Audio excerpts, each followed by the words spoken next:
తెలంగాణ సాధనలో మీడియా ద్వారా నమస్తే తెలంగాణ, మెట్రో ఇండియా ఈ రెండు స్థాపించి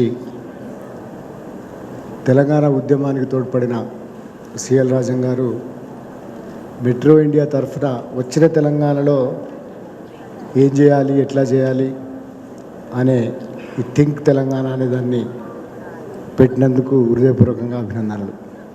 నిజానికి తెలంగాణ అంతా కూడా అస్తిత్వ ఉద్యమం, ఒక ఐడెంటిటీ మూమెంట్. ఈ ఐడెంటిటీ మూమెంట్లో ప్రధానమైనది కల్చర్, ఇంపోర్టింగ్ కల్చర్. అంటే ఇప్పుడు కూకట్పల్లి ఇట్లా మనం చెప్పుకుంటాం కదా, ఈ ప్రాంతాల మీద ఒక ప్రాంతపు ఆధిపత్యం వచ్చింది కనుక సినిమాలలో కించపరిచేదాకా, భాషలో కించపరిచేదాకా ఒక న్యూనత గల సొసైటీ, అంటే ఒక వాళ్ళకంటే నిమ్న సొసైటీ అనే ఒక అభిప్రాయాన్ని కలిగించినారు కనుకనే తెలంగాణ ఉద్యమం వచ్చింది. రెండోది గతం నుంచి వర్తమానం, వర్తమానం నుంచి భవిష్యత్తు. ఈ బాటలు వేసుకోవడం, నీళ్లు, నిధులు, నియామకాలు, ఈ మూడు అవసరాల రీత్యా తెలంగాణ ఆకాంక్షలు అనేటిది ఒక ఉద్యమంగా మలిచింది. కాబట్టి నీళ్ళ గురించి, నిధుల గురించి, నియామకాల గురించిన అతిపెద్ద ప్రశ్న ఇప్పుడు యూనివర్సిటీల చుట్టూ వ్యాపించింది కనుక దాని మీద శ్రద్ధ వహించడం, వీటన్నిటికీ మించి ఒక స్వీయ రాజకీయ అస్తిత్వం కోసం, ఐడెంటిటీ కోసం జరిగింది కాబట్టి దాన్ని కాపాడుకోవడం వల్ల తెలంగాణలో చాలా ముఖ్యమైనది.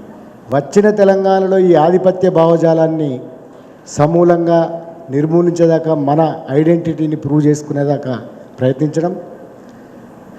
రెండోది గతం నుంచి వర్తమానం, వర్తమానం నుంచి భవిష్యత్తు. ఈ బాటలు వేసుకోవడం, నీళ్లు, నిధులు, నియామకాలు, ఈ మూడు అవసరాల రీత్యా తెలంగాణ ఆకాంక్షలు అనేటిది ఒక ఉద్యమంగా మలిచింది. కాబట్టి నీళ్ళ గురించి, నిధుల గురించి,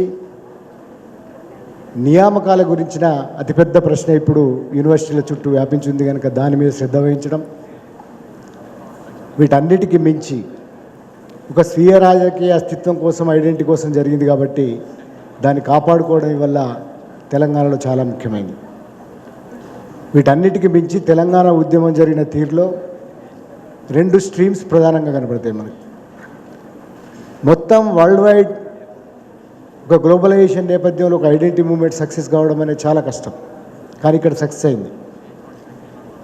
96లో మొదలయ్యి 2014 జూన్ 2 దాకా జరిగిన ఈ ఉద్యమం ఒక ప్రజాస్వామ్య ఉద్యమానికి నిజంగానే ఈ మధ్యకాలంలో ఒక పెద్ద ప్రతీకగా చెప్పుకోవచ్చు, ఒక నమూనా.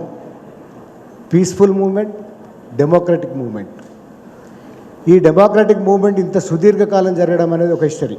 ఏ జనబాహుల్యం అయితే తెలంగాణ ఉద్యమంలో పాల్గొన్నదో ఆ ఉద్యమంలో పాల్గొన్న జనబాహుల్యాన్ని గుర్తుపెట్టుకోకుండా బంగారు తెలంగాణ సాధ్యం కాదు కనుక వీటిని పరిగణలోకి తీసుకొని మొత్తం ప్రణాళికలు. అందుకోసమే తెలంగాణ ప్రభుత్వం మాట్లాడుతున్న విషయాలలో చాలా వరకు సంక్షేమం గురించి మాట్లాడుతున్నారు. కారణం ఏమిటంటే ఈ జనబాహుల్యం గురించి మాట్లాడాలనేది, ఇది కొనసాగాలని, బంగారు తెలంగాణ నిర్మాణంలో ఏ ఉద్యమంలో మొత్తం శక్తులైతే పాల్గొనే వాళ్ళందరూ భాగస్వామ్యం కావాలని మనస్ఫూర్తిగా కోరుకుంటూ సెలవు తీసుకుంటాను. Thank you.